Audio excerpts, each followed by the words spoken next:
El tema a considerar es completos en Cristo. Completos en Cristo. Colosenses 2, del versículo 8 al 15. Leamos lo que Pablo dice al respecto y después vamos a analizar esta verdad. Estamos completos en Cristo. Mirad que nadie os engañe por medio de filosofías y huecas sutilezas, según las tradiciones de los hombres, conforme a los rudimentos del mundo, y no según Cristo, porque en Él habita corporalmente toda la plenitud de la deidad, y vosotros estáis completos en Él. Escuchen una vez más. Versículo 10 dice, y vosotros estáis completos en Él, que es la cabeza de todo principado y potestad. En Él también fuisteis circuncidados con circuncisión no hecha a mano, al echar de vosotros el cuerpo pecaminoso carnal en la circuncisión de Cristo, sepultados con Él en el bautismo, en el cual fuisteis también resucitados con Él, mediante la fe en el poder de Dios que le levantó de los muertos, y a vosotros, estando muertos en pecados y en la incircuncisión de vuestra carne, os dio vida juntamente con Él, perdonándoos todos los pecados, anulando el acta de los decretos que había contra nosotros, que nos era contraria, quitándola de en medio y clavándola en la cruz, y despojando a los principados y a las potestades, los exhibió públicamente, triunfando sobre ellos en la cruz. Triunfando sobre ellos en la cruz. Completos en Cristo. ¿Estamos de acuerdo que la Biblia dice que estamos completos en Cristo? Versículo 10. No tenemos mucho que analizar.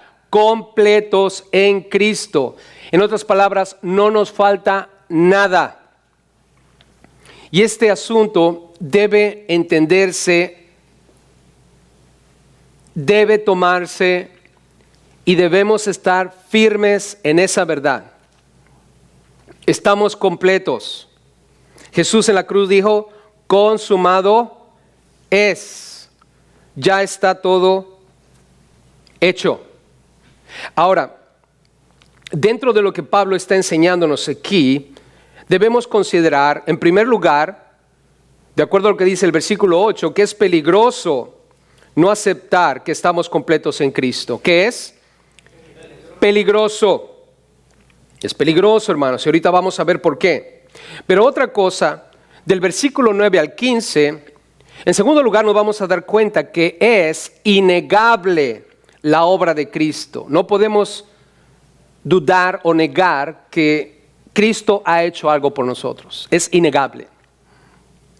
Por eso estamos completos en Él. Así es que notemos lo que dice el versículo 8. La situación aquí, Pablo, es claro. Hay un peligro si comenzamos a dudar que estamos completos en Cristo. Por eso nos dice en el versículo 8, mirad que nadie os engañe. Cuídate de no volver a la esclavitud, porque la palabra engañar es una palabra que quiere decir llevar cautivo. La Biblia de las Américas lee de la siguiente manera, mirad que nadie os haga cautivos. Reina Valera dice que nadie te engañe.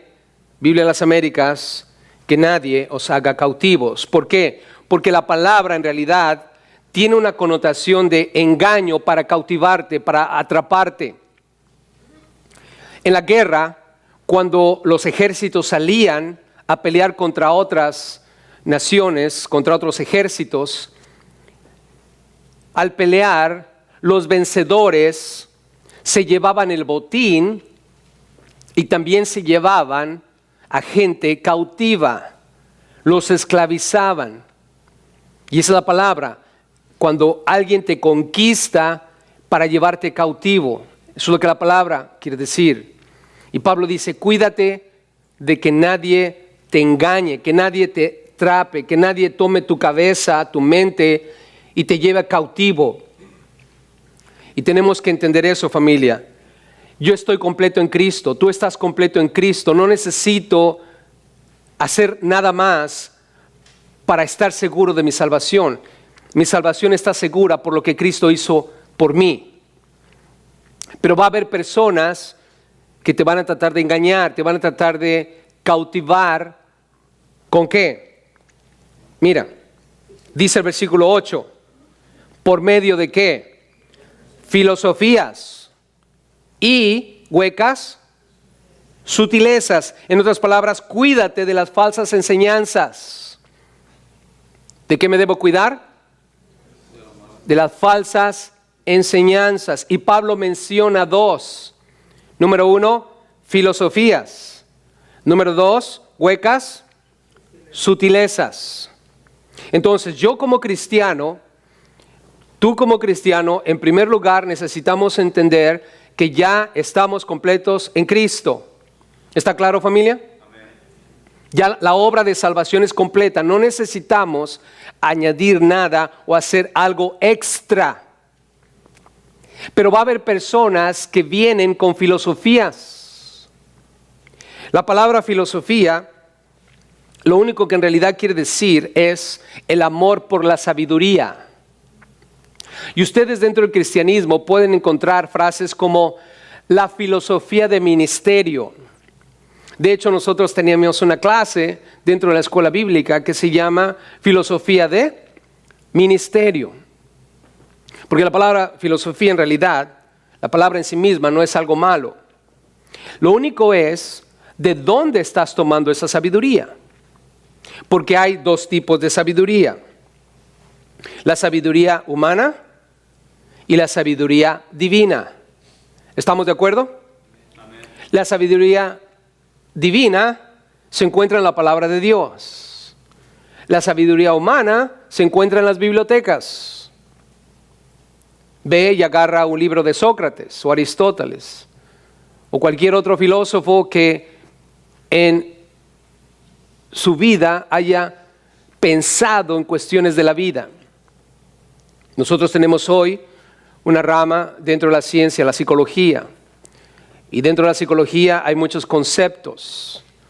La mayoría de ellos conceptos humanos, entendimientos humanos, sabiduría humana, de la cual nosotros tenemos que tener cuidado. Como dicen por ahí, no todo lo que brilla es oro. Y de ahí parto a lo que sigue, huecas sutilezas. ¿Huecas qué? Sutilezas. Cuando hablamos de sutileza, la palabra sutileza es una palabra que quiere decir el arte o el ingenio de convencer. ¿Alguna vez se han enfrentado a un vendedor que tocó a su puerta y no necesitaban lo que él les estaba ofreciendo, pero después de una hora habían firmado el contrato y les había vendido algo que realmente no necesitaban?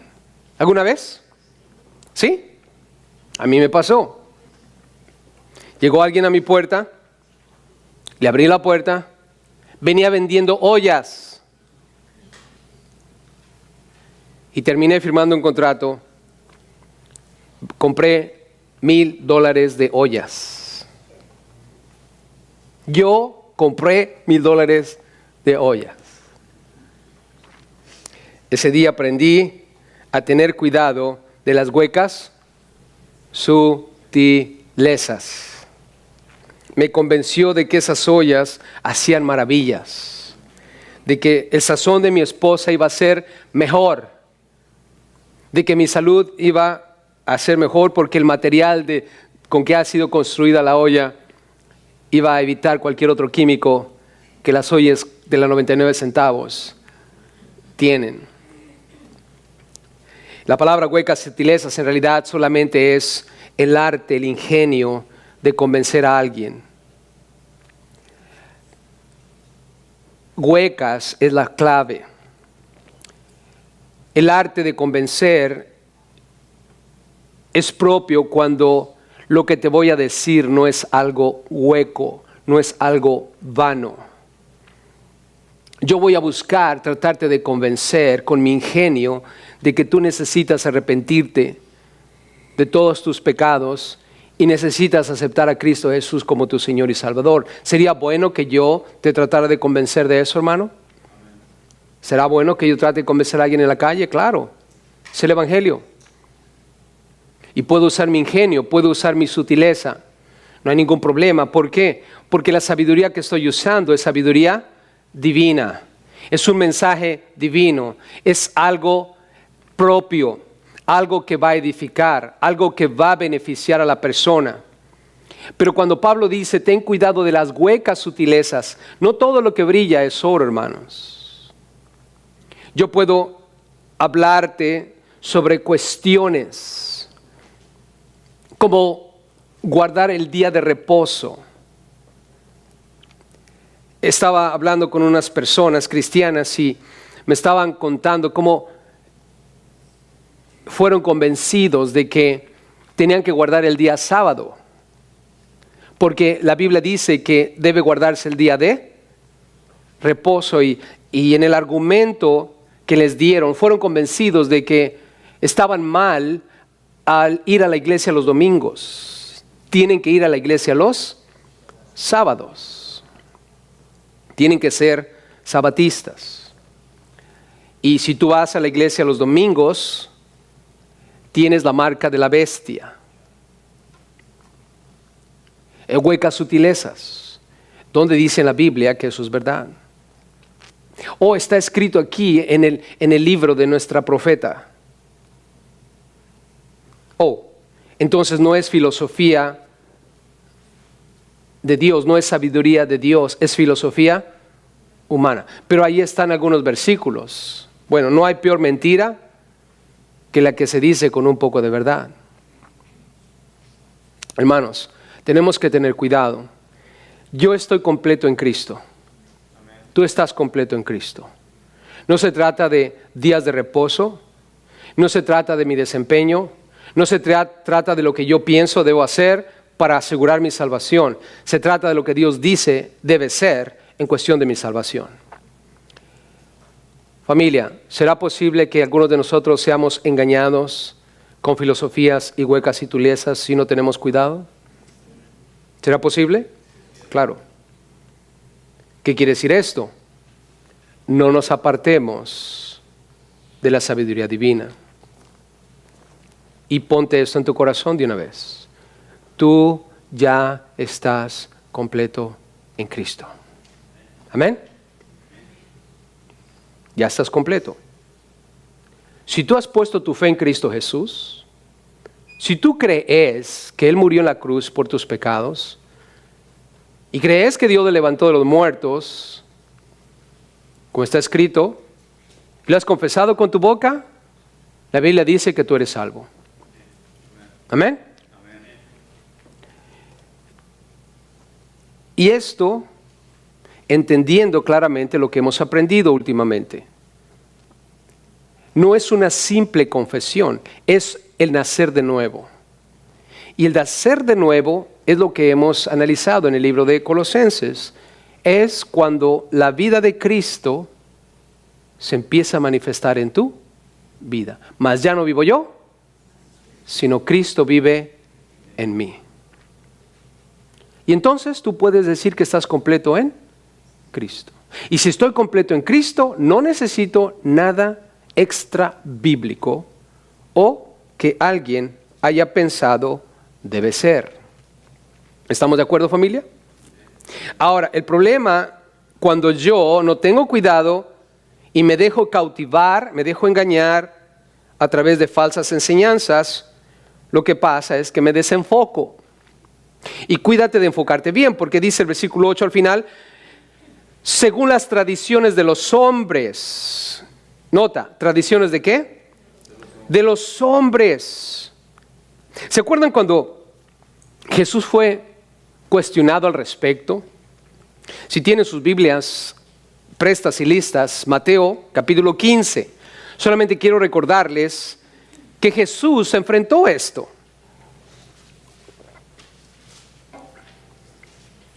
En Mateo 15, vean conmigo el versículo 1 al 9, hablando de la tradición del hombre. Cuando hablamos de tradición, es lo que se va llevando de boca en boca. Yo lo digo hoy y lo paso a alguien más, y luego ese alguien se lo pasa a alguien más, y ahí va la pelotita, ¿no?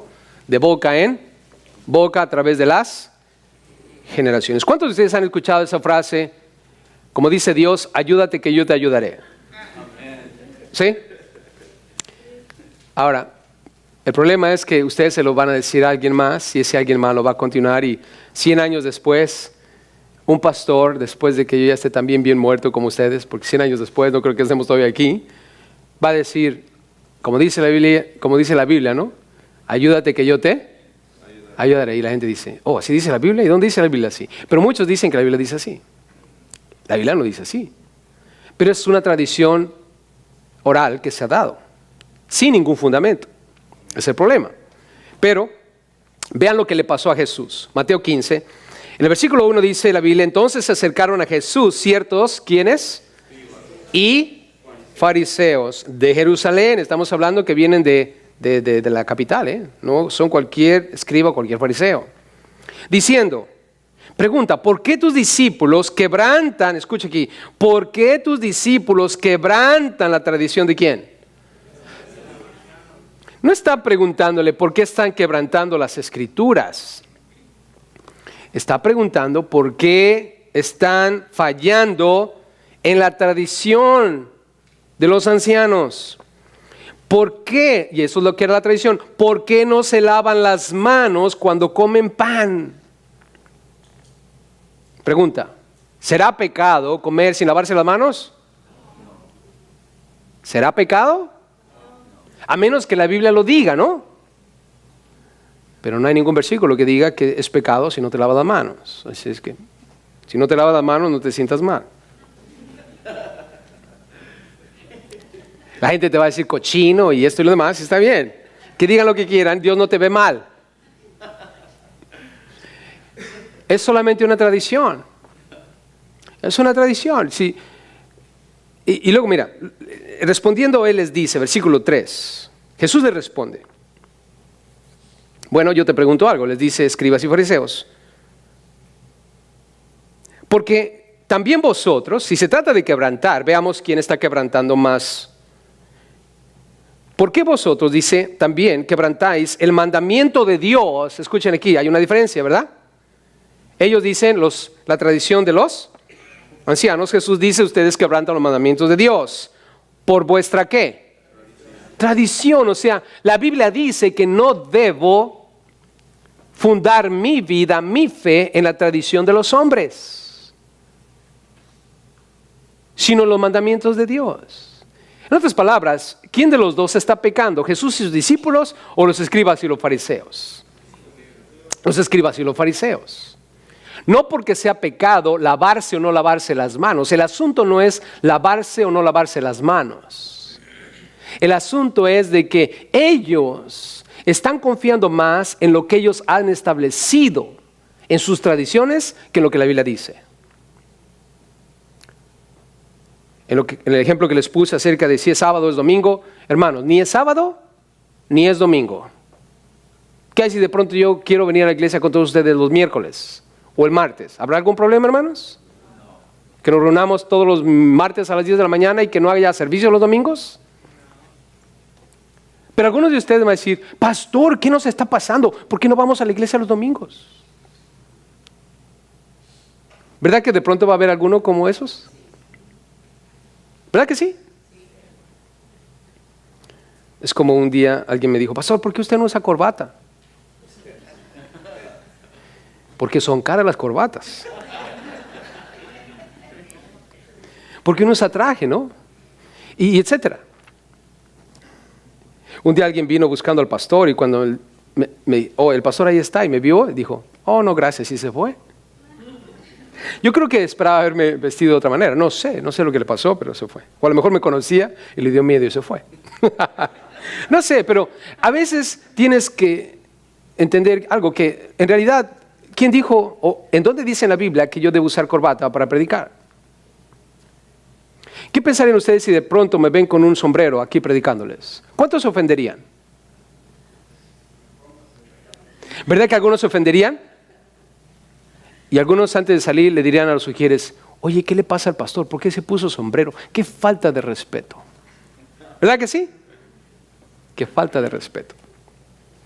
Y podríamos continuar, pero la pregunta es, ¿dónde dice la Biblia que es pecado predicar con sombrero o sin sombrero?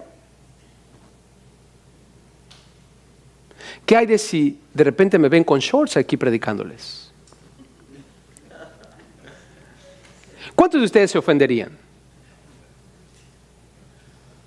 Varios se van a ofender porque van a ver mis popotitos y les va a dar risa, ¿no? Por esa razón yo no vengo con shorts, porque no quiero que se rían de mis popotitos.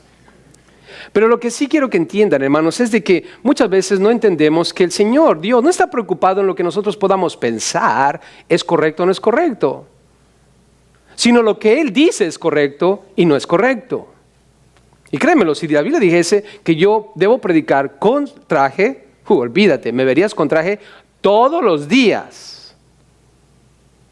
¿Estamos juntos en esto?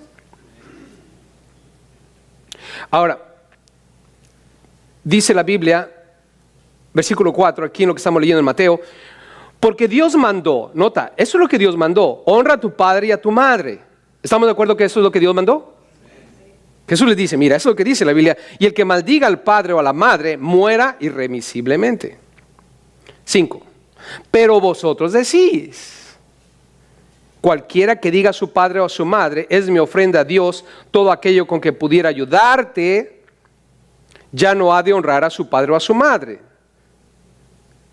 En otras palabras, los escribas y fariseos leyeron en las escrituras que el hijo debe ayudar a la madre y al padre. ¿Están conmigo?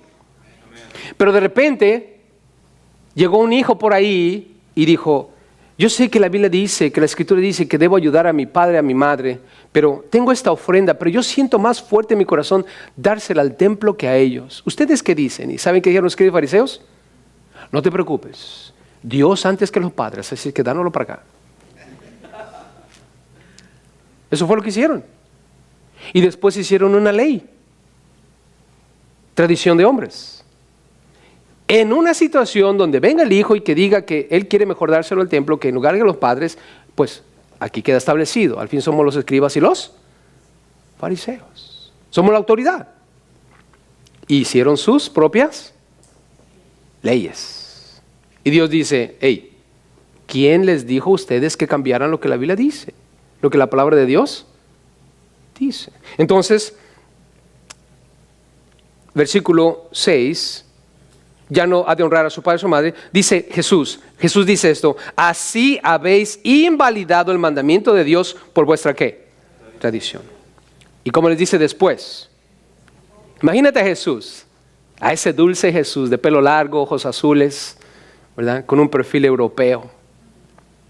¿Ustedes piensan que Jesús era así? Sin embargo, es el concepto que tenemos de un Jesús bien bonito, ¿no? No estoy poniendo mal a mi Jesús, pero quiero que entiendan algo, que hay cosas que a veces nosotros pensamos de Jesús que realmente no es. Que siempre una persona propia en el sentido de cómo se dirigía a la gente de una manera, ¿verdad?, sensitiva o lo que sea. No, él era una persona que decía la verdad. Claro. Nota lo que hace. Hipócritas. ¿Cómo le llama? Hipócritas. Imagínate a Jesús diciéndole a ellos, a los escribas y fariseos, ¿quién le podría decir a los... Imagínate que ves en la calle un grupo de sacerdotes o un grupo de pastores y de repente uno de ustedes le dice, hey, bola de hipócritas, ven acá. ¿Cómo ustedes piensan se va a sentir ellos? No, se van a ofender, ¿no? ¿Por qué? Porque en el concepto de lo que somos, pastores, sacerdotes, lo que sea, tenemos una idea de que somos autoridad en el tema que predicamos, ¿no? Sea sacerdote o pastor. Y sin embargo Jesús dice, mira, no se trata de quién eres tú, quién soy yo, quién es el que ha puesto las leyes aquí, y es quién, Dios. Y ustedes lo que han hecho es, han invalidado con sus tradiciones lo que Dios dice, y por lo tanto eso es una hipocresía, porque ustedes dicen representar a Dios, y en realidad lo que hacen es representar sus propias tradiciones. Eso es una hipocresía. Ustedes no pueden ser personas de dos canales. Bien profetizó de vosotros Isaías cuando dijo: este pueblo de labios me honra, mas su corazón está lejos de mí. Pues en vano me honran, enseñando como doctrinas mandamientos de ¿qué? De hombres. Es decir, que tengamos cuidado. Así es que, regresando a Colosenses, familia, lo que vemos en el versículo 8 es que es peligroso no aceptar que estamos completos en Cristo. No dejen que nadie los cautive con filosofías, huecas sutilezas, de manera que empecemos a seguir tradiciones de hombres. Y luego Pablo menciona conforme a los rudimentos de ¿quién? Del mundo. Versículo 8 al final. Rudimentos del mundo. Rudimentos está hablando de las cosas elementales. Pero nota, dice las cosas elementales ¿de quién? Del mundo. Del mundo. Y no según Cristo. Así que debemos tener cuidado ahí, familia. Todo lo que aprendamos debe venir de la Biblia y solo de la Biblia en cuestión de filosofías. Ahora, veamos del versículo 9 al 15. Es innegable la obra de Cristo. Y esto es lo que me da seguridad. Aquí está la clave, familia. ¿Por qué soy salvo? ¿Qué me da seguridad a mí de que soy salvo? Lo que Cristo hizo por mí. Y siendo que ya lo hizo por mí, eso me hace completo. Ya no hay que hacer nada. Tu salvación y mi salvación no depende de nuestro desempeño. La salvación no se trata de portarnos bien. Se trata de lo que Cristo hizo por nosotros. Ahora, ve lo que dice el versículo 9. Él es Dios. ¿Estamos de acuerdo que Él es Dios? Amén. Ahí dice, porque en Él, escucha, en Él, Jesús, habita, porque está hablando de Cristo. El versículo 8 al final dice, ¿según quién? Cristo, ¿verdad? Y luego dice, porque en Él, o sea, en Cristo, habita, reside corporalmente en el cuerpo de Él, ¿toda qué? La plenitud de la deidad. En otras palabras, Jesús es Dios. La plenitud de la deidad, la plenitud quiere decir que todo lo que Dios es, el Padre, estamos hablando del Padre, está en Jesús también. Todo lo que está en el Espíritu Santo también está en Jesús. Por ejemplo, Dios es omnipresente. El Espíritu Santo es omnipresente. Por lo tanto, Jesús es omnipresente. Nosotros estamos invocando el nombre de Jesús. ¿Cuántos están conmigo de que Jesús está aquí? ¿Somos la única iglesia en la ciudad? Hay más iglesias. Ellos están invocando el nombre de Jesús. Pregunta, ¿Jesús está también con ellos? ¿O está aquí nada más con nosotros? Está con ellos también. Pregunta, el diablo, ¿dónde está el diablo?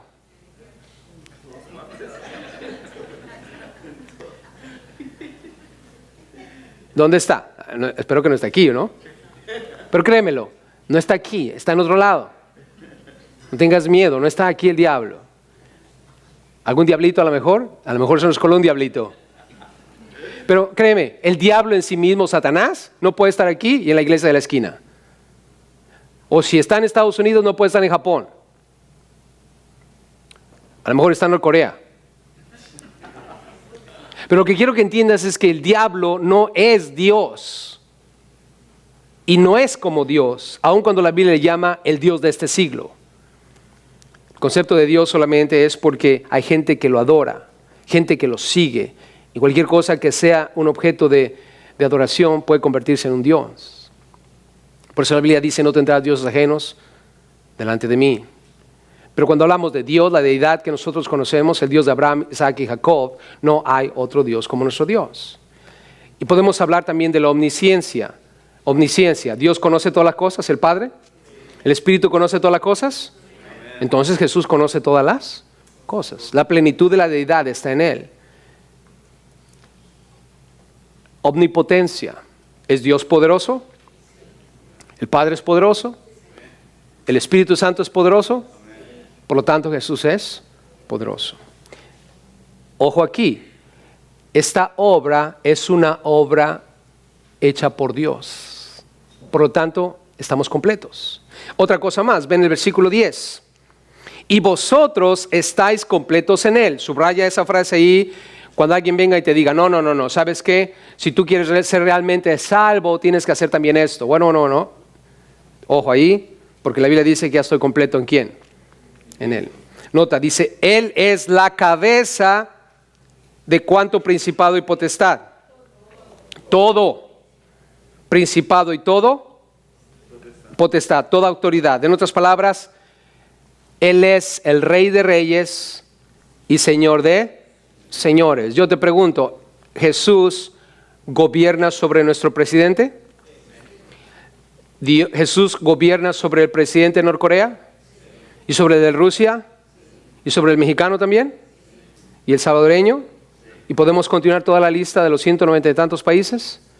Todo está bajo control, iglesia. Lo único que está vacío es la tumba, pero el trono no está vacío, hermanos. Jesús está sentado en el trono porque Él es el Rey.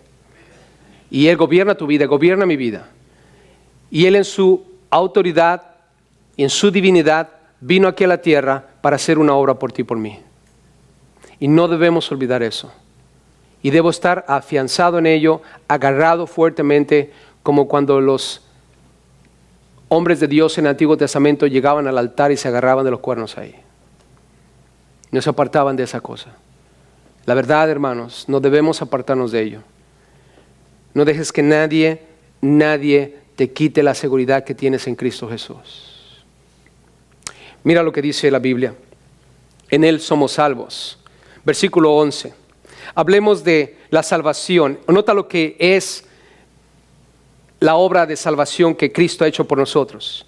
Versículo 11. En Él también fuisteis circuncidados con circuncisión no hecha a mano. Esto está hablando de nuestra purificación, porque la circuncisión, hermanos, es una purificación.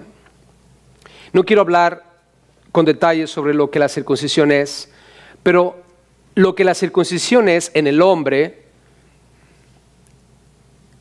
es cortar el prepucio de su parte íntima.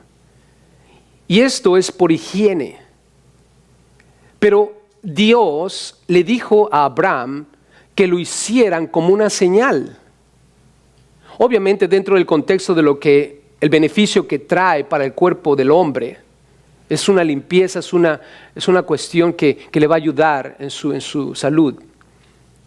Pero Dios le dijo a Abraham, mira, cada padre que haga esto con sus hijos me está mostrando que ha creído en lo que yo les dije. El pacto que le hizo Abraham.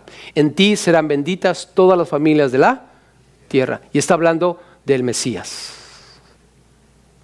Pregunta, ¿Abraham estaba circuncidado cuando Dios habló con él? No. Se circuncidó ya grande. La orden era circuncidar a los niños a los 8 días. Pregunta, ¿Jesús estaba circuncidado? Sí. ¿Juan el Bautista? ¿Pedro? ¿Pablo? Claro, eran judíos. ¿Y por qué lo hicieron? Porque era una señal. Eso quería decir que los padres creían en la venida del Mesías para salvación. Solamente una señal. La circuncisión nos salva. ¿Estamos de acuerdo? Lo podemos leer en Gálatas. Porque llegaron ciertas personas que dijeron, este grupo de gentiles que dicen ahora creer en Dios. A ver, ¿cuántos están aquí circuncidados? Los gentiles no se circuncidaban porque no era una orden para ellos. Solamente los judíos. Y el primero fue Abraham, ¿no es cierto? Amén. Y él no era judío, era gentil también, pero en él comenzó todo. Ahora, los cristianos gentiles cuando escucharon dijo, caray, ¿nos tenemos que circuncidar? Sí, porque es la señal de la promesa y si ustedes dicen creer en Dios y ya han aceptado a Jesús, pero no están circuncidados, no son salvos. Pregunta, ¿es verdad eso? ¿Será verdad eso? No. Es una tradición que los judíos están tratando de traer ¿a quién? A los gentiles. Porque solo Dios lo dijo para los judíos. pero es solamente una señal. No es que si tú te circuncidas eres salvo. No dice la Biblia nada al respecto. Es solamente una señal. Entonces, nota lo que dice la Biblia. Ahora veamos esto como gentiles, nosotros como gente que ha sido traída a Cristo, fuera del contexto de lo que es el judaísmo. Nota, dice, en él también fuisteis circuncidados con circuncisión no hecha a mano, al echar de vosotros el cuerpo pecaminoso carnal, en la circuncisión ¿de quién? De Cristo. Nota, para empezar, es una circuncisión no hecha a mano. ¿Estamos de acuerdo? Ahí dice. Por lo tanto, si no es una circuncisión hecha a mano, entonces es una circuncisión espiritual. Fuimos circuncidados, porque aquí dice, en él fuisteis ¿qué? Circuncidados. ¿Qué quiere decir eso para nosotros? ¿Qué se quitó de nosotros? Dice, el cuerpo pecaminoso carnal fue echado de vosotros. Físicamente, la circuncisión hecha a mano cortan la piel, literalmente la cortan. Pero en este caso, no es algo literal, no es algo hecho a mano, es algo que ocurrió cuando Cristo murió en la cruz. Porque dice que fuimos circuncidados con la circuncisión de Cristo. Se quitó de nosotros el cuerpo pecaminoso carnal. En la cruz algo fue cortado también, espiritualmente hablando, y es el cuerpo pecaminoso carnal. ¿Qué quiere decir esto? El cuerpo pecaminoso carnal, hermanos, no es otra cosa sino la naturaleza pecaminosa que tenemos. ¿Cuántos de ustedes se han dado cuenta que dentro de nosotros hay algo que nos lleva a pecar? ¿Se han dado cuenta ya de eso? ¿Verdad que sí? ¿Cuántos todavía tienen ganas de pecar a veces? No me dejen solo. Sí. No, dije ganas, no estoy diciendo que andan pecando. No te eches de cabeza. ¿Cuántos tienen ganas de pecar a veces? No, de veras. Por ejemplo, te hace falta dinero, no ha habido trabajo, poquitas horas, y andas pidiendo a Dios que te dé dinero y que te bendiga y eso, y de repente va una persona caminando enfrente de ti y se le cae la cartera. Y alcanzas a ver que trae 2 de a 100. Y la persona ya va como a 20 pasos y no se ha dado cuenta. ¿Y cuántos de ustedes de repente dicen, gracias Jesús, gracias Señor, gracias? Ahí está la bendición. O estás en la zapatería probándote unos zapatos y de repente te das cuenta en uno de los gabinetes alguien dejó un iPhone, el nuevecito, el que tú quieres, porque traes el primer iPhone que salió. Y no has podido comprar el nuevo porque no tienes el dinero, pero a alguien se le perdió ahí, lo dejó y pues no hay nadie, volteas para todos lados y dices, Señor, gracias. Pero de repente el Espíritu dice, no robarás. Y de repente dices, no, pero si se los dejo aquí a la gente de aquí, ellos se lo van a quedar de todos modos. Si lo llevo a la policía se lo va a quedar de todos modos. Porque no creo que lo vayan a regresar. Aquí nadie es honesto. ¿Quién dice que es honesto? Empiezas a tratar de ¿qué? De razonar. ¿Por qué haces todo ese argüende? ¿Por qué hacemos todo ese argüende? ¿Sabes por qué? Porque hay algo aquí que se llama naturaleza pecaminosa. ¿Sí o no? Varones, vamos manejando, llegamos a un alto y de repente una chica con una minifalda. ¿Verdad que sí? ¿Y qué haces con los lentes?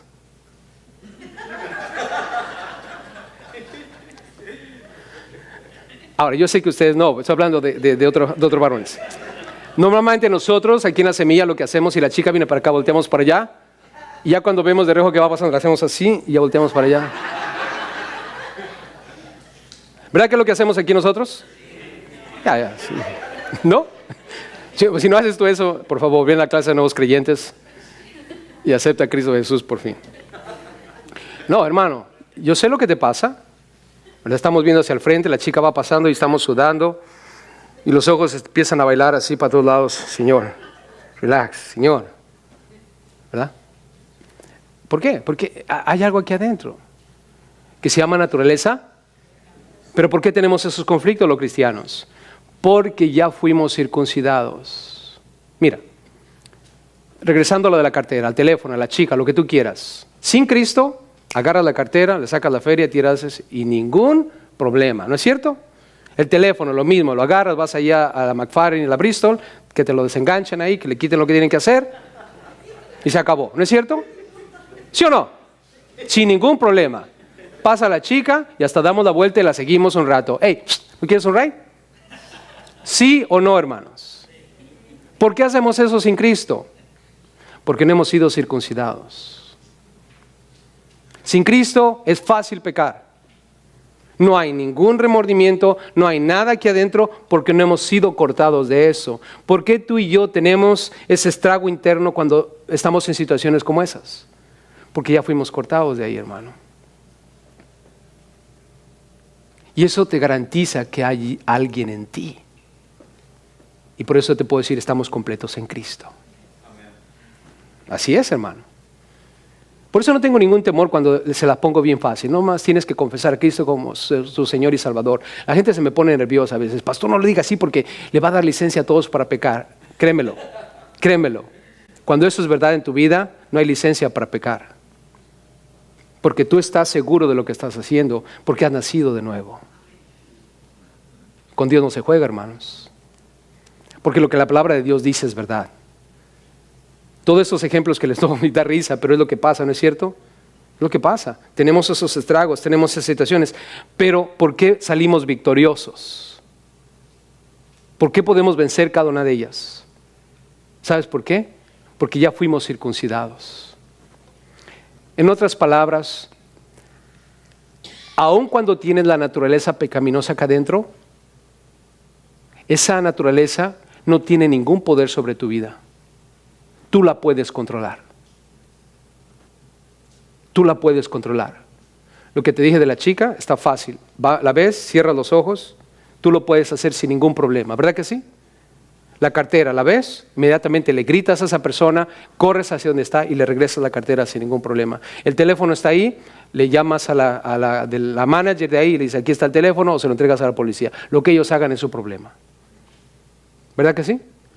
¿Por qué puedo hacer eso sin ningún problema? Porque Dios me ha dado ya esa purificación interna. Y puedo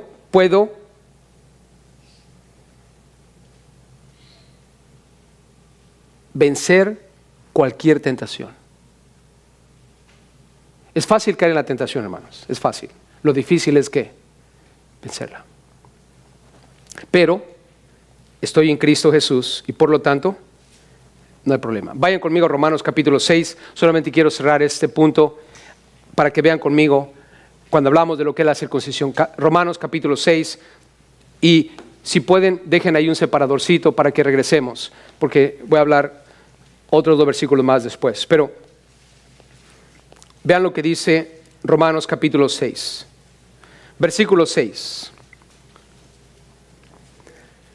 Dice, sabiendo esto, que nuestro viejo hombre, Romanos 6:6, nuestro viejo hombre fue crucificado juntamente con él para que el cuerpo del pecado sea ¿qué?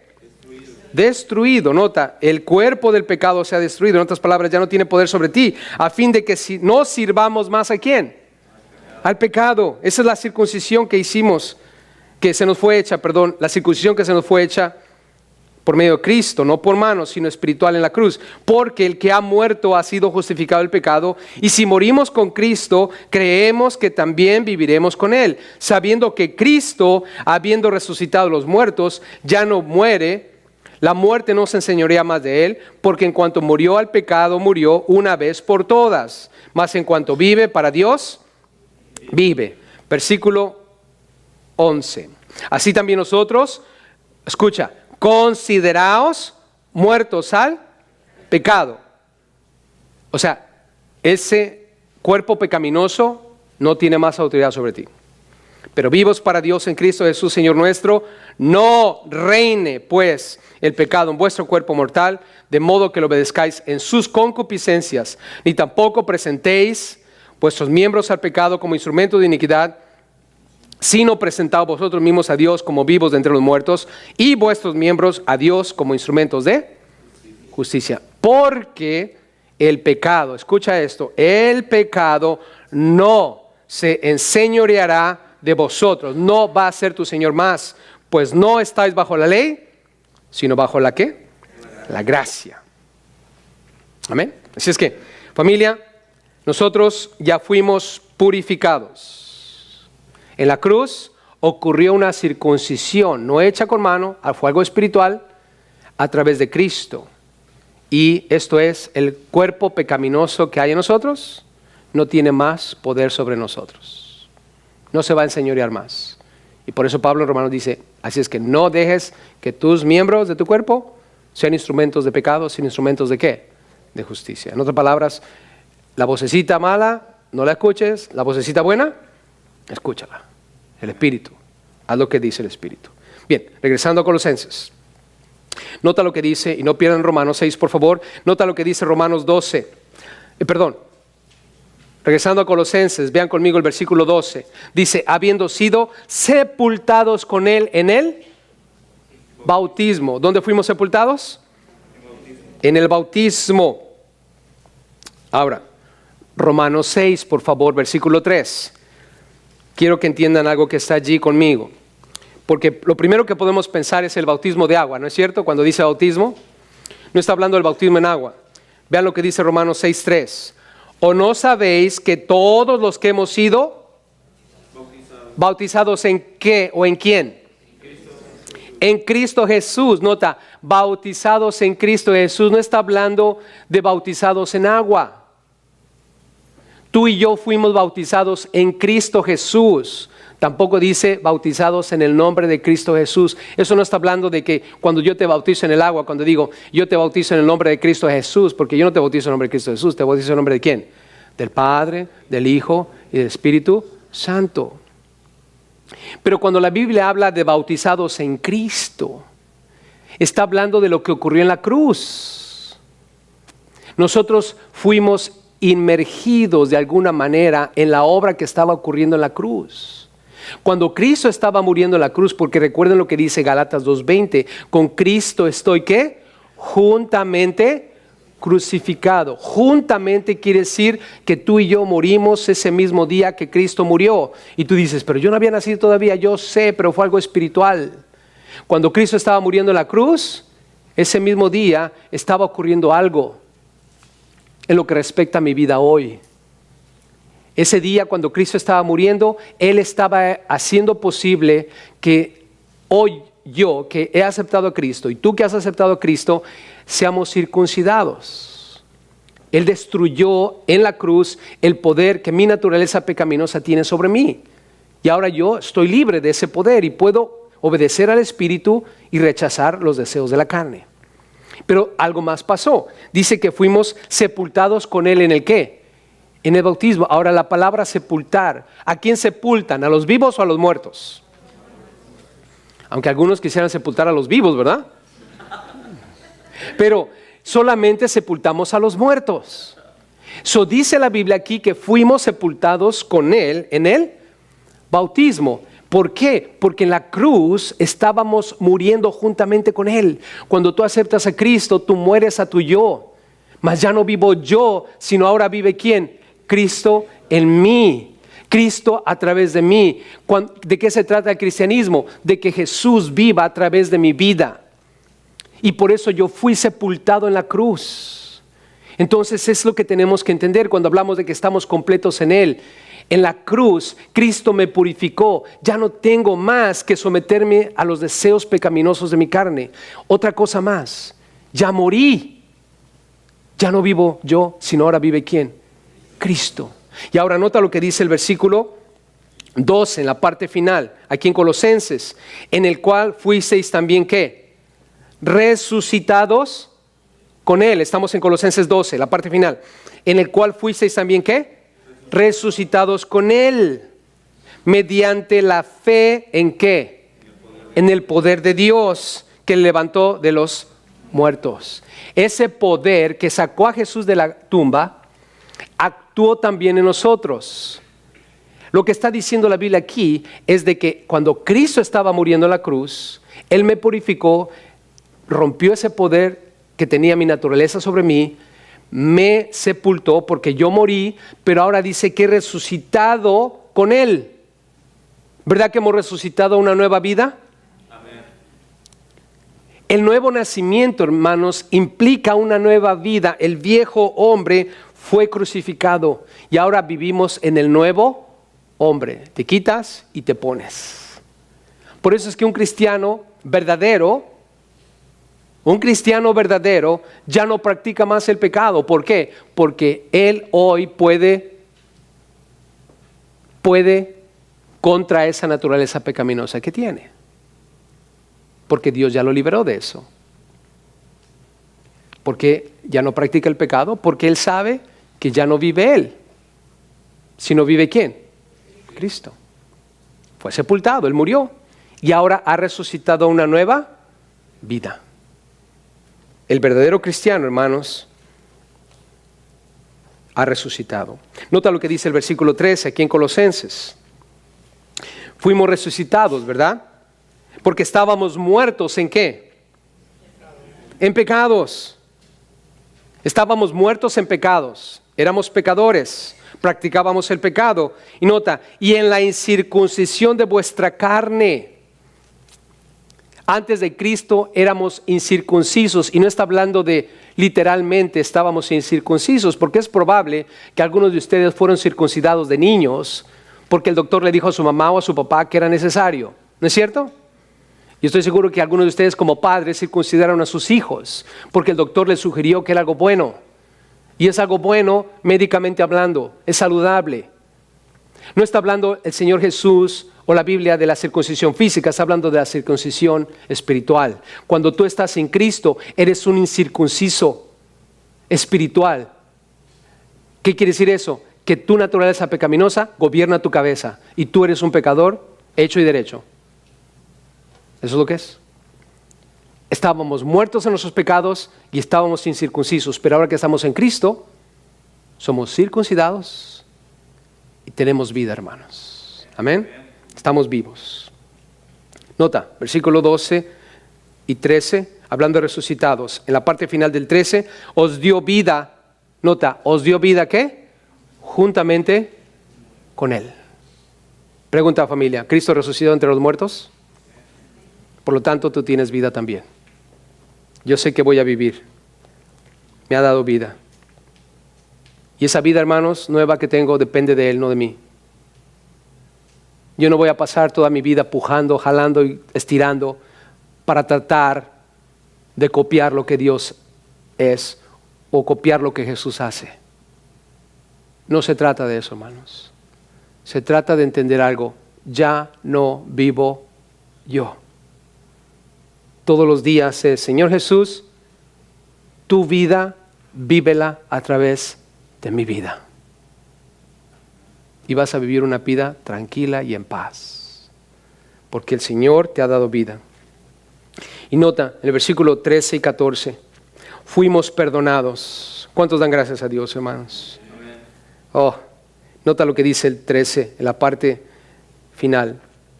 Después de, os ha dado vida juntamente. Perdonándonos.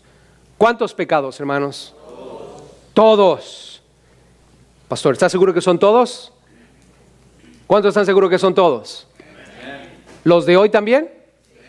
¿Y los de mañana? ¿Y los de pasado mañana? ¿Y los que siguen después de eso? Pastor, no diga eso porque les está dando licencia para pecar. No, hermanos. Un verdadero cristiano no practica el pecado. Primera de Juan capítulo 3 dice, no os engañéis. Los que practican el pecado son hijos del diablo. Y los que no practican el pecado son hijos de ¿quién? De Dios. Hermanos, Dios va a perdonar mis pecados de hoy y los de mañana. Porque Él perdonó todos mis pecados. El Señor, cuando tú te arrepentiste, estoy seguro no vino y te dijo, mira, Te voy a perdonar los pecados hasta ahorita, pero si la riegas de aquí en adelante, olvídate, infierno seguro. ¿Alguien escuchó eso, hermanos?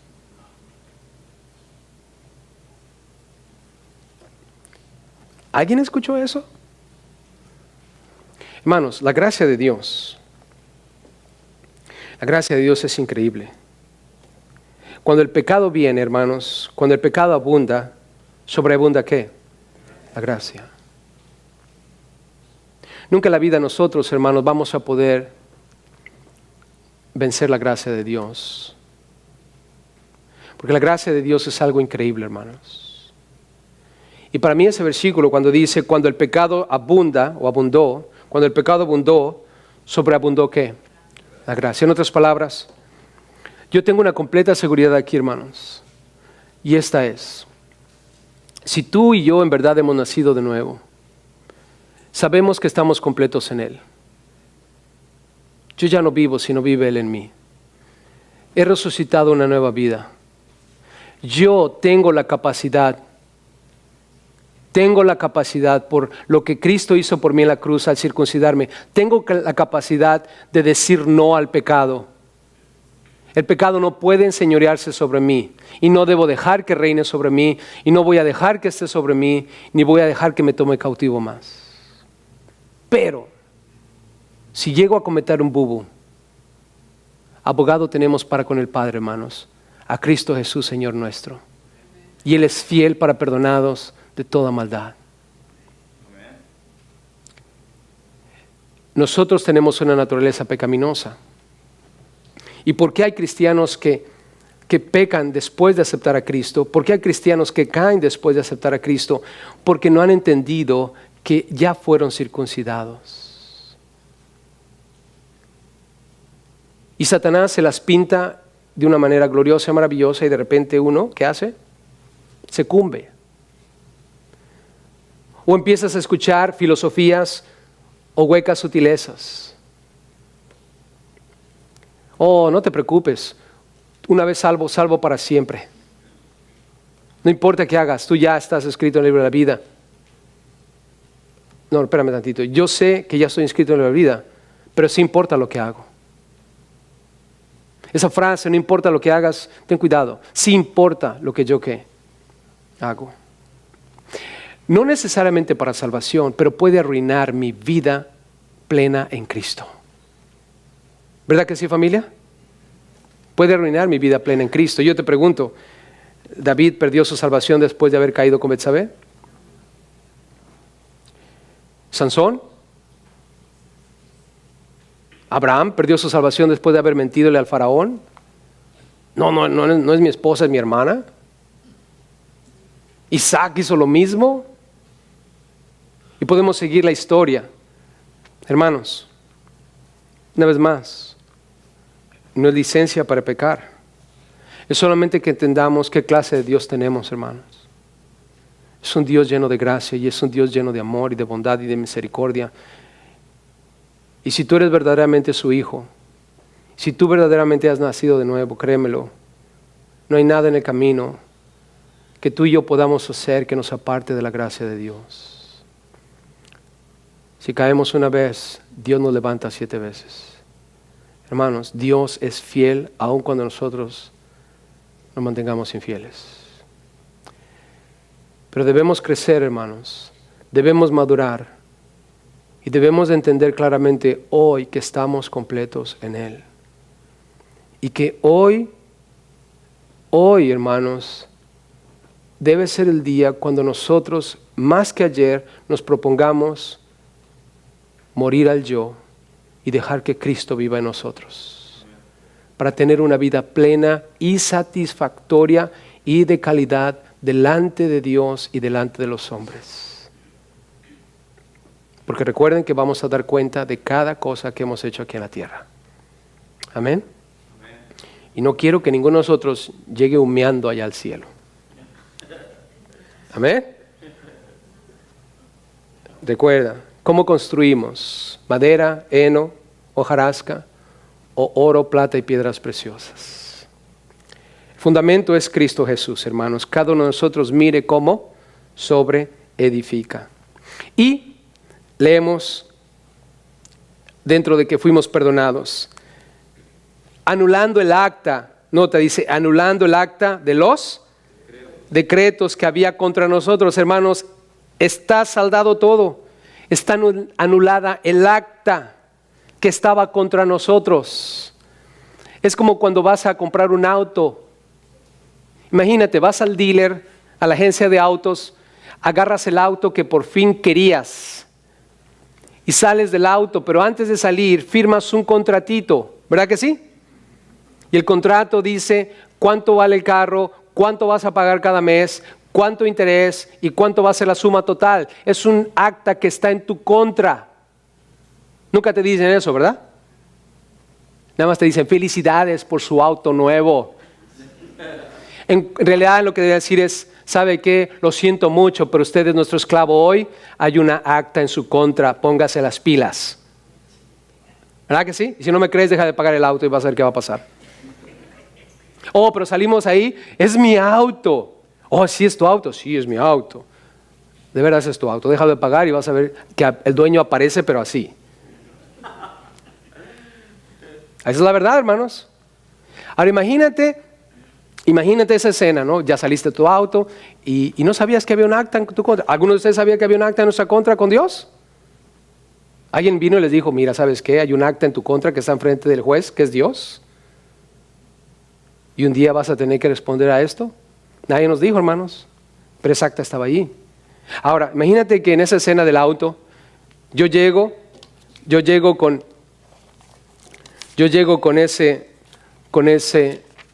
esa acta. Y te digo, mira, hermano, aquí dice que tú debes tanto dinero por este auto, y tienes que pagar tanto, y si no, estas penalidades. Y tú dices, ¡oh! Yo no sabía. Bueno, pues aquí dice, hermano, ¿tú pensaste que te costó 16,000? No, te costó 35,000. No, sí, aquí dice.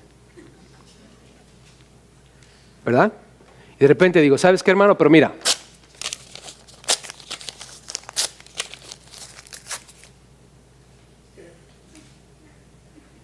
¿Cuántos se pondrían contentos? Bueno, algunos de ustedes se pondrían nerviosos, ¿verdad? Pero ¿por qué hiciste eso? Ahora, el hecho de que lo hice garantiza que ya no hay nada que pagar. Todo depende de quién sea yo, ¿no es cierto? Se me olvidó decirte, hermano, que soy el dueño del dealer. ¿Cuántos se pondrían contentos? Oh, thank you, Jesus, ¿verdad? Bueno, quiero decirte algo. Jesús, Dios, el que te creó, el que puede anular cualquier acta que esté en nuestra contra, hizo exactamente lo que acabo de hacer contigo y conmigo, cuando nosotros le confesamos con nuestro Señor y Salvador. Y por eso, hermano, yo estoy contentísimo, porque el acta está cancelada. Amén. ¿Necesito hacer algo más? No, hermano, estoy completo, estoy libre, estoy salvo y soy salvo, aunque no lo crean. Así es, hermanos. Mira, dice el versículo 14 que nos era contraria, y cerramos con esta frase de victoria. Quitándola de en medio y clavándola ¿dónde, hermanos? En la cruz. Todo esto ocurrió en la cruz. Fuiste purificado, como ya leímos. Fuiste bautizado en esa muerte.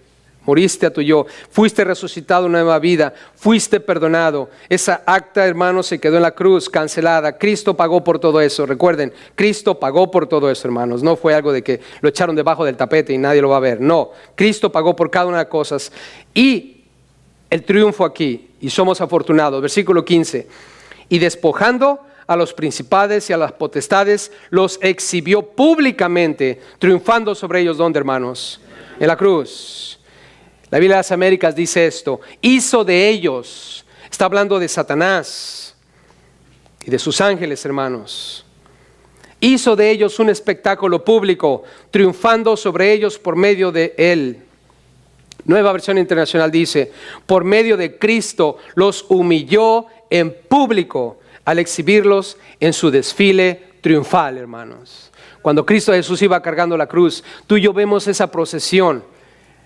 El catolicismo le llama las 7 caídas, ¿no es cierto? Y tú ves esa procesión y los soldados golpeando y haciendo y deshaciendo. Y Cristo en la cruz gritando, Padre, ¿por qué me has abandonado? Y la noche oscura y todo lo que ocurrió. Y uno piensa, ¡qué derrota! ¡Qué fracaso! Mira cómo terminó, pobrecito, burlándose de él. Hermanos, lo que ellos no sabían es lo que Dios estaba haciendo. Era un desfile triunfal. No era un desfile de derrota, hermanos. Era un desfile de triunfo. Por eso Jesús en la cruz dijo, consumado es. Padre, está pagado. Está anulado. Todo está saldado. Hermanos, estamos completos en Cristo. Amén. Vive tu vida tranquilo. Solamente deja que Él viva a través de ti. Disfruta el hecho de que ya está hecho todo. Solamente acéptalo con todo tu corazón.